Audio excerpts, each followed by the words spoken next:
రాజసింహాసనముపై ఆసీనుడా, దేవదూతలు ఆరాధించు పరిశుద్ధుడా. యేసయ్యా నా నిలువెల్ల నిండియున్నావు, నా మనసారని సన్నిధిలో సాగిలపడి నమస్కారము చేసెదా, సాగిలపడి నమస్కారము చేసెదా. నా మనసారని సన్నిధిలో సాగిలపడి నమస్కారము చేసెదా, సాగిలపడి నమస్కారము చేసెదా. మన ప్రభువైన యేసుక్రీస్తు అతి శ్రేష్టమైన నామాన్ని బట్టి ఈ హోసన్నా దైవ సందేశాలు ఈ కార్యక్రమాన్ని మీరు చూస్తున్నందుకు మీ అందరికీ హృదయపూర్వక వందనాలు తెలియజేస్తున్నాం. ఈ కార్యక్రమాలు చూస్తూ మీరు ఆశీర్వదించబడుతున్నట్లుగా మీరు చేసే ఫోన్ కాల్స్ని బట్టి మేము బహుగా దేవుని స్తుతిస్తున్నాం. ఈ విధంగా మరొకసారి మిమ్మల్ని కలిసే అవకాశాన్ని ప్రభు నాకు అనుగ్రహించినందుకు నేను బహుగా సంతోషిస్తూ మొదటగా దేవునికి వందనాలు తెలియజేస్తున్నాను. ఈ శుభవేళ కొద్దిసేపు మనం దేవుని మాటలు విందాం. భూలోకంలో సంచరిస్తున్న రోజులలో ప్రతి వారికి విచిత్రమైన అనుభవాలు ఎదురవుతూ ఉంటాయి. కొన్నిసార్లు మంచి, కొన్నిసార్లు చెడు. కొన్ని చోట్ల మనం ప్రయాణం చేస్తున్నప్పుడు హెచ్చరిక బోర్డులు కనబడుతూ ఉంటాయి. ఈ హెచ్చరిక బోర్డులు కలిగే అపాయం, వచ్చే నష్టం వివరంగా మనల్ని బోధించినట్టుగా, ప్రక్కన మనిషి నిలిచి వెన్ను తట్టినట్టుగా అనిపిస్తూ ఉంటాయి. కానీ హెచ్చరిక బోర్డులు కనబడినా, హెచ్చరిక వినబడినా కొన్నిసార్లు మనం లెక్క లేకుండా వెళ్ళిపోతే ఆ తర్వాత ఆ నష్టాన్ని ఆ వ్యక్తి అనుభవించాల్సిందేగా. బైబిల్లో కూడా దేవుడు పలుమార్లు తన ప్రజలను హెచ్చరిస్తూ వచ్చాడు. దైవజనుల ద్వారా హెచ్చరిస్తూ వచ్చాడు, కళల ద్వారా హెచ్చరిస్తూ వచ్చాడు, కొన్నిసార్లు ప్రవచనం ద్వారా కూడా హెచ్చరిస్తూ వచ్చాడు. మరి ఆ హెచ్చరిక వింటే మన జీవితం చాలా ఆశ్చర్యకరంగా ఉంటుందిగా. బైబిల్లో సంగతి మీ జ్ఞాపకం చేస్తాను. అపొస్తలుడైన పౌలు హెబ్రీ సంఘానికి రాసిన ఉత్తరం 11వ అధ్యాయంలోని 7వ వాక్యం చదువుతున్నా. విశ్వాసమును బట్టి నోవాహు అది వరకు చూడని సంగతులను గూర్చి దేవుని చేత హెచ్చరింపబడిన వాడై భయభక్తులు గలవాడై తన ఇంటి వారి కొరకు ఓడను సిద్ధము చేసుకొనెను. దేవుని చేత హెచ్చరించబడిన వాడై అనే మాట ఉంది. అంటే సహజంగా మనుషులే మనల్ని హెచ్చరిస్తే ఎన్నిసార్లు మనం కాపాడబడతాం. మన తోటి వాళ్ళ మీద హెచ్చరించడం, గద్దించడం మనకది ఆశీర్వాదకరం. మరి దేవుడే కొన్నిసార్లు నీ క్షేమాన్ని కోరి, నా క్షేమాన్ని కోరి, మనందరి క్షేమాన్ని కోరుకొని అప్పుడప్పుడు హెచ్చరిస్తూ ఉంటాడు. ఇక్కడ రాయబడిన మాట ఏమిటి? నోవాహునట దేవుడు హెచ్చరించాడట. చూడని సంగతుల నిమిత్తము జరగబోతున్న మేలు అనుభవించేట్టుగా ఓ విచిత్రమైన హెచ్చరిక చేసి నీవును నీ కుటుంబీకులను క్షేమముగా ఉండినట్లు నీ ప్రజల నిమిత్తము నీవు ఒక ఓడను సిద్ధము చేసుకొను. ఈరోజు నేను మీకు చెప్పాలనుకున్న ఓ ప్రాముఖ్యమైన విషయం ఏమిటంటే హెచ్చరిక. ఒకవేళ దేవుడు మనల్ని హెచ్చరిస్తే దానికి లోబడితే ఎంత ఆశీర్వాదకరంగా ఉంటుంది. హెచ్చరించేవాడు లేకపోవడం, గద్దించేవాడు లేకపోవడం అనేక సార్లు మన ప్రాణ ఆత్మ దేహానికి కూడా నష్టం వాటిల్లుతూనే ఉంటుంది. మరి ఈ రోజున ఎన్నిసార్లు దేవుడు నిన్ను హెచ్చరిస్తూ వచ్చాడు. నీకు క్షేమం కలగాలని, నీ కుటుంబానికి క్షేమం కలగాలని, నీ వ్యవసాయ వ్యాపారానికి క్షేమం కలగాలని, ఓ రకంగా నీ ప్రాణాత్మ దేహాలకు క్షేమం కలగాలని ఆయన పలుసార్లు హెచ్చరిక చేస్తూ వచ్చాడు. ఇప్పుడు నోవాహును దేవుడు హెచ్చరించింది ఎందుకంటే తన ఇంటి వారి నిమిత్తము ఒక ఓడను సిద్ధపరుచుకొనుట. లోకమంతా నాశనం అవుతుంది, నేను నీటి చేత ఈ భూమిని ముంచివేస్తాను, కానీ మీరు కాపాడబడాలి. దేవుడు ఎప్పుడు యోచించినా తన బిడ్డల క్షేమం యోచిస్తూనే ఉంటాడు. అందుకని ఆ హెచ్చరిక విని తెలియని సంగతులైన దేవుని చేత బోధించబడిన వాడై ఆయన కొలమాన ప్రకారం చెప్పిన ఆయన చిత్త ప్రకారం చక్కని ఓడను సిద్ధం చేసుకుని జలప్రళయ కాలములో తన కుటుంబాన్ని కాపాడుకుంటూ వచ్చాడు. అపొస్తలుడైన పేతురు కూడా చక్కని మాట అంటాడు. పేతురు రాసిన పత్రికలోని 5వ అధ్యాయంలో మీరు చాలా జాగ్రత్తగా గమనిస్తే 12వ వాక్యం, మిమ్మును హెచ్చరించుచు ఇదియే దేవుని సత్యమైన కృపని సాక్ష్యం చెబుతూ సంక్షేపముగా వ్రాసి మీకు నమ్మకమైన సహోదరుడని ఎంచిన సిల్వాను చేత దీనిని పంపుచున్నాను. అందులో మొదటి మాట మిమ్మును హెచ్చరించుచు అంటే భక్తులు హెచ్చరిస్తున్నారు, దేవుడు హెచ్చరిస్తున్నాడు, వాక్యం హెచ్చరిస్తుంది. ఇవన్నీ మన క్షేమం కొరకు. మరి ఈ హెచ్చరిక విని మన జీవితాల్లో ఎప్పుడైనా కాపాడబడ్డామా? బైబిల్లో కొన్ని ప్రాముఖ్యమైన విషయాలు మీకు జ్ఞాపకం చేస్తాను. దినవృత్తాంతాల 2వ గ్రంథంలో 19వ అధ్యాయంలో 10వ వాక్యాన్ని నేను చదువుతాను, జాగ్రత్తగా వినండి.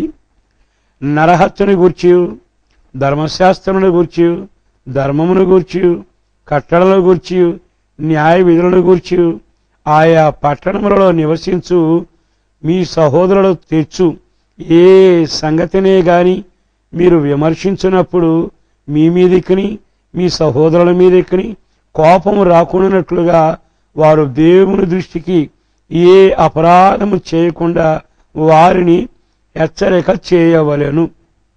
ఇక్కడ పాత నిబంధన కాలంలో కూడా ఓ చక్కని బాధ్యత యాజకులకిని సేవకులకును పెద్దలకును వంశములో వంశకర్తలకును చెబుతూ వచ్చాడు. ఏమని? దేవుని శాపం వారి మీదకి రాకుండా ఉండినట్లుగా మీరు హెచ్చరిక చేయాలి. ఈ మాట విన్నాక నీకేమనిపిస్తుంది? మన మీద కూడా దేవుని కోపం వస్తుందా? ఇక్కడ రాసింది ఏమిటంటే ధర్మశాస్త్రమును గురించి, ధర్మమును గురించి, ఆ కట్టడలను గురించి, న్యాయ విధులను బట్టి అన్నిటిని గురించి వివరంగా చెప్పాలి. అంటే దేవుని కోపం నీ మీదకి రాకుండా ఉండాలి అనుకుంటే నువ్వు న్యాయాన్ని పాటించాలి.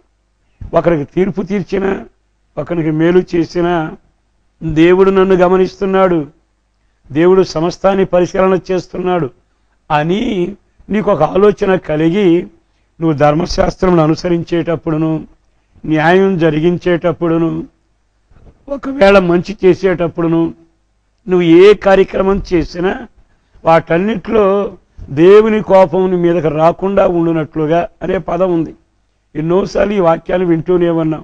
ఎందుకో నాకు కీడు కలుగుతుంది, మాకు మేలు జరగలేదు, కొన్నిసార్లు అంతా బాధాకరంగా ఉంది, అడుగు వేస్తే కలిసి రావటం లేదు, పట్టింది బంగారం కాకపోగా కట్లపాములాగా కరుస్తుంది అని వాపోతున్నారు కదా. దేవుడు హెచ్చరిక చేస్తున్నాడు, నీతిని అనుసరించు, ధర్మశాస్త్రమును అనుసరించు, న్యాయాన్ని జరిగించు, కనికరాన్ని ప్రేమించు. ఈ మాటలన్నీ విన్న తర్వాత ఇప్పటికే నీ వయసు ఎంతో నాకు తెలియకపోయినా ఈ మాటలు వింటున్న తర్వాత ఎన్నిసార్లు కనికరాన్ని మీరావు, ఎన్నిసార్లు కనికరించవలసిన నీవు కనికరించకుండా వెళ్ళిపోయావు. దేవుని వాక్యం బోధిస్తున్నా, దైవజనుడు వివరంగా చెబుతున్నా ఇవి మామూలులే, దైవజనులు చెబుతూనే ఉంటారులే అని అనుకుంటూ నువ్వు వాటిని మీరి వెళ్ళావుగా. దాని ఫలితం దేవుని కోపం రావడం. ఈ శుభవేళ ఈ మాటలు వింటుండగా మీరు ఒక పని చేయగలరా? ఇంతకాలం కీడు కారణమైన కార్యాలు చేసి నిర్లక్ష్యం అనే పాపం ద్వారా వాక్యాన్ని, సన్నిధిని, దైవజనుని, దేవుని గద్దింపును నిర్లక్ష్యం చేసి వెళ్ళిపోయావు. పలుసార్లు గద్దించాడు, వారితో వెళ్ళబాకు, వీరితో భోంచేయబాకు, ఇది నీకు తగదు అని చెప్పినప్పుడు నువ్వు వినలేదు కదా. ఇకనైనా దేవుని హెచ్చరిక నీవు అంగీకరించి నీ జీవితాన్ని సరిచేసుకోగలిగితే దేవుని కోపం నీ మీదకిని, నీ పిల్లల మీదకిని, నీ వంశం మీదకిని, నీ చేతి పనుల మీదకి రాకుండా నిన్ను నీవు కాపాడుకునేందుకే ఈ హెచ్చరిక బోర్డు. మరి ఇన్నిసార్లు అంత తేటగా దేవుని హెచ్చరిక నీ ఎదుర కనబడుతూ ఉన్నా దానిని ఖాతరు చేయకుండా నీవు సాగి వెళ్ళిపోవడమేగా దీని అంతరే గల కారణం. ఈ శుభవేళ అయినా ఒక్క క్షణం దేవుని చేత హెచ్చరించబడిన నోవాహు సిద్ధపడినట్లుగా ఇకనైనా నిన్ను నీవు సిద్ధపరుచుకొని ఆ హెచ్చరిక లోబడి నీ జీవితాన్ని సరిచేసుకుని నీ గుడారం నుంచి పాపం, నీ గుడారం నుంచి దేవదూషణ అవన్నీ తొలగించిన ఎడల దేవుని కోపం నీ గుడారం మీదకి రాకుండా నీవు కాపాడబడగలవు. మరొక మాట కూడా నేను మీతో చెప్పాలని కోరుకుంటున్నా. యెహెజ్కేలు గ్రంథములో 3:18 అవశ్యముగా నీవు మరణమవుదువని నేను దుర్మార్గం గురించిన ఆజ్ఞ ఏగా నీవు అతనికి హెచ్చరిక చేయకు, అతడు జీవించినట్లు తన దుర్మార్గతను విడిచిపెట్టవలని హెచ్చరిక చేయవలను. మొదటి హెచ్చరిక, దేవుని కోపం నీ ఇంటి మీదకి నీ గుడారం మీదకి రాకుండానట్లుగా దేవుని వాక్యానుసారంగా నడువని. రెండవది ఇక్కడ రాస్తున్నాడు, నీవు మరణం అవడం నాకు ఇష్టం కాదు అని చాలా తేటగా చెబుతున్నాడు.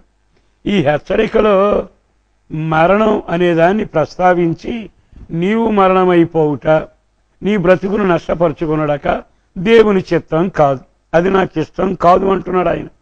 దేవుడు ఎప్పుడు నిన్ను మరణానికి అప్పగించాలని కోరుకోవటంలా, నాశనానికి అప్పగించాలని ఆయన కోరుకోవటంలా.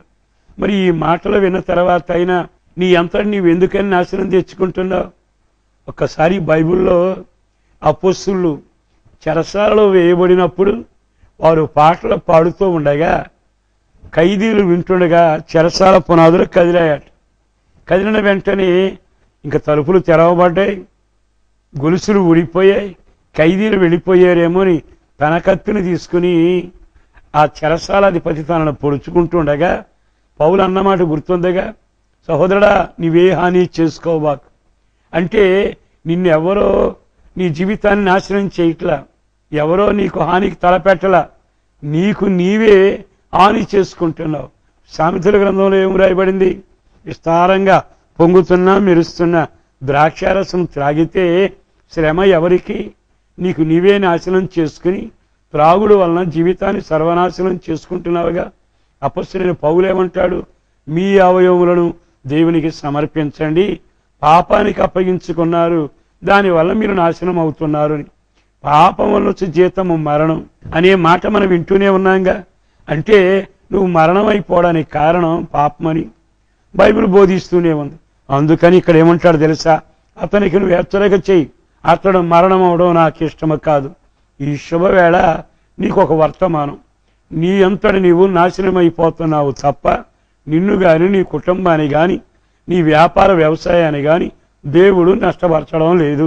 ఇక్కడ ఇంకో మాట ఉంది, అతడు జీవించినట్లు తన దుర్మార్గతను విడిచిపెట్టవలని హెచ్చరించు. మరణించకుండా జీవించాలి అంటే దానికి ఏకైక మార్గం ఆ హెచ్చరిక బోర్డులోనే రాసి పెట్టాడు. ఏమని? ఇక మీదట నీవు దుర్నీతిని విడిచిపెట్టు. ఎందుకో పరిశుద్ధాత్మ దేవుడు చాలా తేటగా హెచ్చరిక చేస్తున్న తర్వాత ఒక్క క్షణం నీ గుండెల్లో కానీ నీ జీవితంలో కానీ నీ రాతలో కానీ నీ మాటలో కానీ ఎక్కడైనా ఎప్పుడైనా దుర్నీతి ఏలుతూ ఉందా? అది దేవుని చిత్తం కాదుగా. మరి ఈ మాటలు వింటున్నప్పుడైనా నా యేసుని బట్టి బ్రతిమలాడుతూ చెబుతున్నా, ఆకాను చేసిన కార్యాన్ని ఎన్నిసార్లు తలపోసాం, కాదనుకున్న సొమ్ము కోసం పరిగెత్తి శేపేతం అన్నదాన్ని తన గుడారంలో దాచిపెట్టాడు. కానీ గుడారానికి కానీ అందులో ఉన్నవారికి కానీ క్షేమం కలిగిందిగా. చివరికి ఊరి వాళ్ళంతా రాళ్ల చేత తను కొట్టబోయారు. చివరికి రాళ్ల దెబ్బల చేత అతడును అతని పిల్లలను అతని గాడిదయు అతని సామాగ్రి అతని నివాసం అంతా తగలబడిపోయింది, మరణం పాలైపోయింది. నీవు మరణం అవడం దేవుని చిత్తం కాదు, దుర్మార్గతను తీసివేయి. బైబిల్లో రాయబడిన మరొక చక్కని మాట మనం గమనిస్తాం. అదే యోబు గ్రంథంలో మీరు చదివారు కదా, నీ గుడారములో నుండి దుర్మార్గము తీసివేసిన ఎడల అనే మాట చాలా తేటగా రాయబడింది. నీకు అభివృద్ధి కలగాలనుకున్నా, నీ క్షేమం కలగాలనుకున్నా నీ జీవితంలో దుర్మార్గత అనేది విడిచిపెట్టాలి. ఈ దుర్మార్గత పులిసిన పిండి అని యేసుదేవుడు చెప్పాడుగా. మరి ఆ పులిసిన పిండిని నువ్వు తీసివేయాలి కదా. అది కల్మషంతో కూడిందట, అపవిత్రతట, దేవునికి విరోధంగా కీడు సాధించే మనుగడ. ఈ రోజైనా ఈ దుర్మార్గత నుంచి నీవు బయటపడితే మరణం కావు అని హెచ్చరిక బోర్డు నిన్ను హెచ్చరిక చేస్తూ నీకు నీవే ఎందుకు మరణం అవుతావు? ఎంత తేటగా రాయబడిందండి దేవుని చేత. సహోదరుడా, నీవు హెచ్చరించబడుతున్నావు. నీ కుటుంబానికి నాశనం నీ ద్వారానే కలుగుతుంది. నీ నోటి మాట పలికే పలుకుందే, ఆ పలుకుల గురించి సరదాగా మాట్లాడుకుంటాం. లేని వాటిని కల్పించవాకు అనే మాట ఉంది. లేనివి ఎప్పుడైనా కల్పిస్తే నీ కలిసి వచ్చినట్టు ఉంటుంది, కానీ నిప్పు రవ్వలాగా నీ గుడారాన్ని తగలబెట్టి మరణానికి అప్పగిస్తుందనే సంగతి ఏనాడైనా గమనించావా? ఈ రోజైనా దేవుడు మరొక్కసారి నిన్ను హెచ్చరిక చేస్తూ ఉన్నాడు. మరి ఎంత హెచ్చరిక వినబడినాక, అయ్యా నేను మరణమైనా పర్వాలేదు, నా పాపం, నా దుర్నీతి, నా అక్రమం, నా విధేయత నా గుడారంలో ఉంటే బాగుండు అని ఇంకా ఉంచుకుంటే ఈ మరణమైపోయి జీవితాన్ని సమస్తాన్ని నష్టపరుచుకొని ఒక దినాన ఏడ్చే దినాలు వస్తున్నాయిగా, పళ్ళు కొరికే రోజులు వస్తున్నాయిగా. ఆ భయంకరమైన పరిస్థితి కలగకుండానట్లు నా యేసును బట్టి బ్రతిమలాడుతూ చెబుతుండగా ఈ రోజైనా దేవుని హెచ్చరిక విని వెంటనే నీవు దేవుని వైపు విరిగి పశ్చాత్తాపడితే, ఇదే పరిస్థితిలో ఈ హెస్కేలు గ్రంథంలో ఏముంది? దుర్మార్గుడు పశ్చాత్తాపడి తన దుర్మార్గమును విడిచిన ఎడల నేను సంతోషిస్తాను, వాడు బ్రతుకుతాడు. ఎంత చక్కని హెచ్చరిక! ఈ రోజైనా ఈ మాటల ప్రకారం నీవు సరి చేయబడితే మంచిది. మరొక విషయాన్ని కూడా మీకు జ్ఞాపకం చేయాలని కోరుకుంటున్నాను. అపొస్తలుల కార్యాలలో కూడా పౌలు చరిత్ర మనకు ఒక పాఠంగా ఉంది. 20వ అధ్యాయంలో 31వ వాక్యం నేను చదువుతున్నాను, మీరు చూడాలి. కావున నేను 3 సంవత్సరముల రాత్రింబగళ్ళు కన్నీళ్లు విడిచుచు ప్రతి మనుషునికి మానక బుద్ధి చెబుతున్నాను. ఇది పౌలు హెచ్చరిక. ఎందుకయ్యా 3 సంవత్సరాలు అక్కడ అద్దెకుండి మానకుండా మనిషిని పట్టుకుని ఎందుకు నువ్వు బుద్ధి చెబుతున్నావు, ఎందుకు నువ్వు హెచ్చరిస్తున్నావు అంటే, ఆ సంఘానికి ఆయన హెచ్చరిక అవసరమంట. ఎందుకు అవసరమో పైన రాశాడు. 29 చదువుతున్నాను. నేను వెళ్ళిపోయిన తర్వాత క్రూరమైన తోడేళ్లు మీలో ప్రవేశించిన నాకు తెలియను.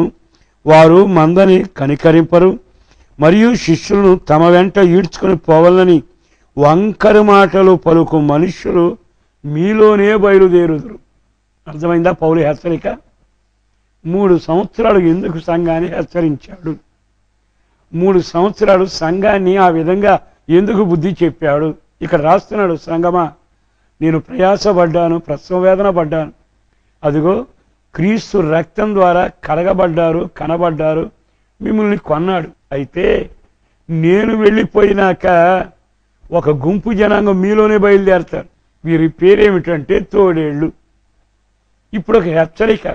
ప్రభువు రాకడ కొరకు రక్షించబడి సంఘంలో ఉంటూ వాక్యాన్ని వింటూ ప్రార్థనాపరంగా సాగి వెళుతున్నా ఇక్కడ హెచ్చరిక బోర్డు సంఘానికి ఉంది. అదేమిటంటే, మీరు సాతాను వచ్చి మిమ్మల్ని ఈడ్చుకుపోయే ఏర్పాట్లు ఉన్నాయి.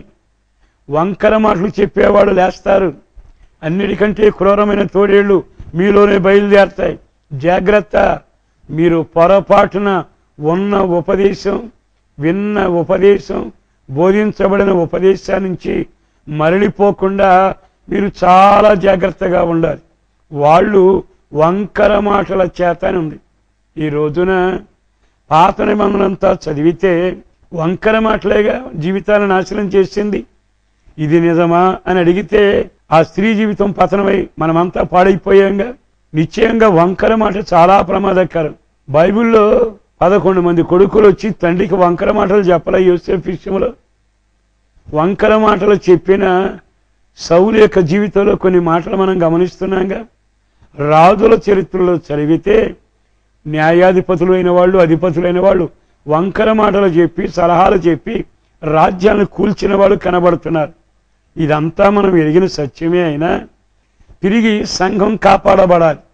యేసుక్రీస్తు రక్తం ద్వారా కడగబడిన ఈ సంఘం భద్రపరచబడేట్టుగా దుష్టుడు ఎవరిని మింగుదునా అని చూస్తున్న ఈ దినాలలో మీరు కాపాడబడాలి అనుకుంటే తప్పనిసరిగా ఉపదేశానికి కట్టుబడి ఉండాలి. నేను వెళ్ళిన తరువాత వంకర మాటలని ఉపదేశం తీసుకుని వస్తారు. ఇది నిజమా? ఇది వాస్తవమా? అందరూ పరిశుద్ధులేనా? ఇది పరిశుద్ధాత్మేనా? ఆత్మచేత నింపబడతారా అని కొన్ని వంకర ఉపదేశాలు, వంకర మాటలు మీకు బోధించి సర్వసత్యముల నుంచి మిమ్మల్ని తప్పిస్తారు గనక నేను ముందుగానే మిమ్మల్ని హెచ్చరిక చేస్తున్నా అంటాడు పౌలు. మరి ఈ బోధ విన్నాక ఉపదేశానికి ఒకవేళ నువ్వు తొలిపోతే తర్వాత పడిన ప్రయాసంతా వ్యర్థమే కదా. దండం పెట్టి నా యేసుని బట్టి మీకు చెప్పగలిగిన మాట, ఏ బండ నుండి చెక్కబడ్డావో, ఏ రక్తం ద్వారా కడగబడ్డావో, ఏ ఉపదేశం మీద నిలబెట్టబడ్డావో, ఏ ఉపదేశంలో పెంచబడ్డావో దానిని జ్ఞాపకం చేసుకుని దురుపదేశం, వంకర ఉపదేశం, వంకర మాటలు, సత్యానికి విరోధమైన భిన్న బోధలు పొరపాటున నిన్ను సమీపించకుండానట్లుగా నిన్ను కాపాడుకుంటూ ఆత్మ నడిపింపులోను వాక్యపు వెలుగులోను ఈ ఉపదేశం మీరు కట్టబడాలని బైబిల్ బోధిస్తూనే ఉందిగా. మరి ఈ మాటలు విన్నాకైనా నీ వ్యక్తిగత జీవిత అనుభవాలలో బహుతేటగా ఈ హెచ్చరిక విన్నాక ఏది ఉపదేశము ఏది కాదు జాగ్రత్తగా విని వాటి వలలో పడకుండా వంకర మాటల చేత ఈడ్చుకుని పోబడకుండా దురుపదేశం మీద నాశనం కాకుండా నిన్ను నీవే కాపాడుకొనాలని ఇక్కడ హెచ్చరిక చేయబడుతుంది. యేసుదేవుడు ఎన్నిసార్లు చెప్పారు, మెలకువగా ఉండండి, జాగ్రత్త, మిమ్మల్ని మింగేవాడు వస్తున్నాడు, జాగ్రత్త, మీ దీపాలు ఆరకుండా జాగ్రత్త పడండి. మరి ఇవన్నీ మన హెచ్చరిక బోర్డులేగా. అయినా పర్వాలేదు, నేను రక్షించబడ్డాను, నా అంతల భక్తులు లేడని నువ్వు మితిమీరి హద్దు మీరి దేవుని చిత్తాన్ని గమనించకుండా లోక సహవాసంలో తిరిగితే ఈ ద్రాక్షరసంలో ఆ లోకమైన నీళ్లు కలిస్తే జీవితం అంతా పతనమైపోతుందిగా. ఆ తర్వాత కలిసి ఉన్నట్టే ఉంటావు. కేక వేస్తే దీపం మారినట్టే ఉంటుంది. మిగిలిన వాళ్ళ దీపాలు వెలుగుతుంటాయి, నీ దీపం ఆరిపోతూనే ఉంటుంది. ఉపదేశాన్ని వరదలబాకు, సంఘాన్ని మానబాకు, సహవాసానికి దూరం కాబాకు. ఉన్నతమైన ఉపదేశం చేత నడిపించబడాలని నా యేసును బట్టి బ్రతిమలాడుతూ చెబుతున్నా. మరొక మాట కూడా మీతో నేను చెప్పాలని కోరుకుంటున్నా. ఇదే అపోస్తుల కార్యములో 11వ అధ్యాయము 22వ వాక్యం చదువుతాను. వారిని గురించిన సమాచారం యెరూషలేములో ఉన్న సంఘపు వారు విని బర్నబాను అంతియోకు వరకు పంపిరి. అతడు వచ్చి దేవుని కృపను చూచి సంతోషించి ప్రభువును స్థిర హృదయంతో హత్తుకొనవలనని అందరినీ హెచ్చరించెను. బర్నబా హెచ్చరిక. ఏమిటా హెచ్చరిక? ఇదిగో దేవుడు మీ కృపను గ్రహించాడు, కృపచేత రక్షించబడ్డారు. మనం యోగ్యులం కాదు, మనం సరిపోయిన వాళ్ళం కాదు, తండ్రి అని పిలవడానికి సరిపోయిన వాళ్ళం కాకపోయినా ఆయన కృపచేత మనల్ని క్షమించాడు, కడిగాడు. తండ్రి అని పిలవడానికి అవకాశం ఇచ్చాడు. మన మీద ఉన్న శిక్షా విధి కొట్టివేసేందుకు ఆయన రక్తాన్ని కార్చాడు. మరణం మన మీద పెత్తనం చేయకుండా మరణములు విరిచాడు. సజీవుడిగా నిలిచాడు, సమర్థుడిగా వెళ్ళాడు. ఆయన చేసిన కార్యం వలన, అంటే దాని అంతటి పేరు కృప. కృపచేత రక్షించబడ్డాం, కృపచేత బలపరచబడ్డాం అని ఈ బర్నబా సంఘాన్ని హెచ్చరిక చేస్తూ మీరు స్థిర హృదయంతో ప్రభువుని హత్తుకొనాలి. ఇక్కడ మరో హెచ్చరిక. నువ్వు ఇంతకాలం ఎవరిని హత్తుకున్నావు? లోకాన్ని, పాపాన్ని, శరీరాశను, నేత్రాశను, జీవపడంబాన్ని, చాలామందిని హత్తుకున్నావు, అయిపోయింది. కానీ ఇక కృప పొందిన నీవు, కృపచేత రక్షించబడిన నీవు నా దేవుని పూర్ణ హృదయముతోనూ అంటూ కట్టబడాలి, హత్తుకొనాలి. ఒక నిజమైన ద్రాక్షావళిలో మనం అంటూ కట్టబడితే విడదీయడం జరగదు. మనం హత్తుకోవడం అది ఆశీర్వాదకరం. బైబిల్ తెలుసుగా, దేవుని వాక్యం చాలాసార్లు విన్నారుగా. వార్ప వెళ్ళిపోయింది, రూతు అత్తను హత్తుకొని అని రాయబడింది. ఈ రోజైనా ఈ మాటలు విన్న తర్వాత నీ వ్యక్తిగత జీవితంలో కృప నిరర్థకం కాకుండానట్లుగా, కృపలో నువ్వు బలపరచబడినట్లుగా, కృప నీకు జయమిచ్చినట్లుగా, కృపలో స్థిరపరచబడినట్లుగా, కృపే ఒక రోజున నీ రాజ్యానికి నడిపిస్తుందనే విషయాన్ని గమనించి యేసు రక్తం ద్వారా కనికరించబడి కడగబడి కృప పొందిన నీవు ఆఖరి వరకు ప్రభువుని హత్తుకొని, సత్యమును హత్తుకొని, ఆత్మ సంబంధమైన ఆరాధనలో నిలిచి ప్రభువు కొరకు నీవు జీవించాలని ఒక హెచ్చరిక బోర్డు. హత్తుకొనకుండా ఉంటే ఏమవుతుంది? అది కూడా వినాలిగా. పౌలుతో నడిచిన దేమ అనే వ్యక్తిని గురించి మనం చూస్తాం. కొంతకాలం దైవజనులతో హత్తుకుని నడిచి కొంతకాలమైనాక లోకాన్ని ప్రేమించి వెళ్ళిపోయాడట. అతను విడిపోయినని రాయబడింది, వెళ్ళిపోయినని రాయబడింది. నష్టపోయింది ఎవరు? ఈ రోజున హత్తుకొనవలసిన సత్యాన్ని, హత్తుకొనవలసిన వాక్యాన్ని, హత్తుకొనవలసిన కృపను, హత్తుకొనవలసిన పరిశుద్ధతను, హత్తుకొనవలసిన దేవుని హత్తుకొని శిరస్సు శరీరం ఐక్యపరచబడినట్లుగా నీవు ఆయనను హత్తుకొని జీవించగలిగితే నీవు ఆఖరి వరకు కాపాడబడతావు. ఒక దినాన పరిపూర్ణమైన సంపూర్ణ సిద్ధి పొందిన నీవు ప్రభు రాకడలో ఎత్తబడతావు, ప్రభుతో సదాకాలం ఉంటావు. అందుకని హెచ్చరించబడుట, హెచ్చరిక అనే మాటలు వింటున్న తర్వాత నోవాహు విన్నాడుగా. ఆ మాట విని దేవుని కొలమానం ప్రకారం దేవుడు చెప్పినట్టుగా దైవ చిత్తానుసారంగా ఓడను సిద్ధం చేసుకుంటే ప్రళయాన్ని చూశాడు, కానీ దాటి వెళ్ళిపోయాడు. ముంపును చూశాడు, దాటి వెళ్ళిపోయాడు. ఆ తర్వాత ఓడలో ప్రవేశించి రక్షణను కాపాడుకుంటే నూతనమైన భూమిలో అడుగుపెట్టాడు.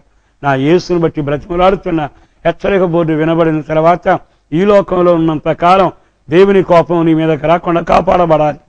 నిశ్చయముగా నీవు మరణం కాకుండా, నాశనం కాకుండా నీవు కాపాడబడేట్టుగా దుష్టత్వం మానుకోమని హెచ్చరిక వినబడుతుంది. నిశ్చయముగా నీవు గొర్రెలాగా బ్రతకవలసిన నీవు తోడేళ్ల చేత మోసపోకుండా ఉండినట్లు వంకర ఉపదేశాలు, వంకర మాటల విషయంలో జాగ్రత్తగా ఉండమని హెచ్చరిక వినబడుతుంది. నీవు లోకాన్ని హత్తుకుని సాగిన కాలం చాలు, ఇక ప్రభువుని హత్తుకుని కృపలో నువ్వు కాపాడబడని హెచ్చరిక వినబడుతుంది. మరి ఈ మాటలు విన్నాక మనం ఇక మీదట ఈ హెచ్చరిక బోర్డును, ఆ హెచ్చరికను మనం అంగీకరించి ఆ విధంగా మనం నడవగలిగితే, ఆ విధంగా జీవించగలిగితే ప్రభు రాకడ కొరకు మనం భద్రపరచబడగలమని సత్యాన్ని గమనించి ఈ రోజునైనా అయ్యా నీ హెచ్చరిక ప్రకారం నేను వింటానయ్యా, నీ హెచ్చరిక లోబడతానయ్యా, నన్ను కనికరించవా అని మీరు అడగగలిగితే ఆ హెచ్చరిక మీకు కాపాడబడినట్లుగా దేవుడిచ్చాడని గమనించి విధేయత్వం లోబడగలిగితే ఒక చిన్న ప్రార్థన మీ కొరకు చేస్తాను.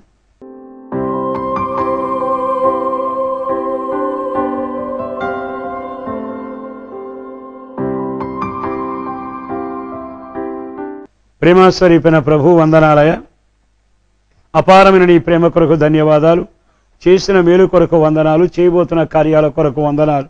నిజమే, మా జీవిత మనుగడలో శాపానికి, కన్యలకు, దౌర్భాగ్యానికి, నాశనానికి, మరణానికి మేము వెళ్ళకూడదని పలుమార్లు నీవు హెచ్చరిస్తూ వచ్చాం. ఆ హెచ్చరిక బోర్డులు దైవజనుల ద్వారా, దేవుని వాక్యం ద్వారా, ఆత్మ ద్వారా మా ముందు ఉంచుతూ వినిపిస్తూ వచ్చాం. ఈ మాటలు విన్న ఈ ప్రజలు నీ వెలుగు చేత, వాక్యానుసారమైన హెచ్చరిక చేత సరిచేయబడి నీ రాజ్యం కొరకు ఆయత్తపరచబడినట్లుగా నీ బిడ్డలను దీవించండి. రోగులైన వారిని కనికరించండి, బలహీనలను బలపరచండి, మార్పు లేని వారికి మార్పు కలుగు చేయండి.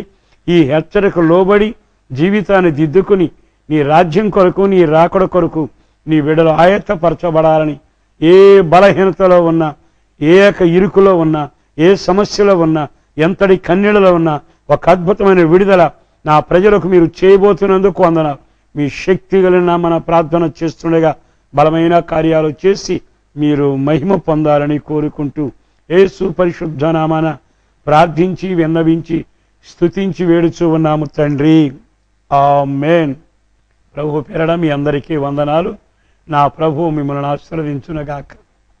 మీ ప్రార్థనావసతుల కొరకు మమ్ములను సంప్రదించవలసిన మా చిరునామా పాస్టర్ దేవదాస్ గారు, వస్తున్నా మందిర్, న్యూస్వీడ్ రోడ్డు, హనుమాన్ జంక్షన్, కృష్ణా జిల్లా, ఆంధ్రప్రదేశ్. మా ఫోన్ నంబర్లు 08656242751, మరి ఒక నెంబర్ 9440772772.